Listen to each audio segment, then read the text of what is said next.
কি করবেন টাকা দিয়ে? যদি কবর নিয়ে যেতে পারেন, আখেরাতে কাজে লাগে, তাহলে তো এটা ব্যাপার ছিল। তা তো পারবেন না।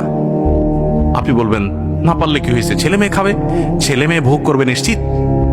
বহু মানুষ সম্পদ রেখে চলে গেছে, তার ছেলে মেয়েরা ভোগ করতে পারে নাই, হাতে বুতে অন্য মানুষ খেয়ে ফেলছে, আছে না নাই? সবচেয়ে বড় হতভাগাকে জানেন? আল্লাহর জমিনে সবচেয়ে বড় দুর্ভাগা, সবচেয়ে বড় বেয়াকুব এবং নির্বোধ মানুষ হলো সে, যে যাদের জন্য চুরি করবে তারাও সে দায় নিবে না। কিয়ামতের দিন ছেলে আয়সা বলবে না, আব্বা চুরিদারি ডাকাতি 2 নম্বরই যা করছেন, ঘুষ সুদ যা খাইছেন, আমাদের জন্যই তো খাইছেন, আল্লাহ আমার আব্বারা জাহান্নামে দিয়ে না, আমাদের নিয়ে যান।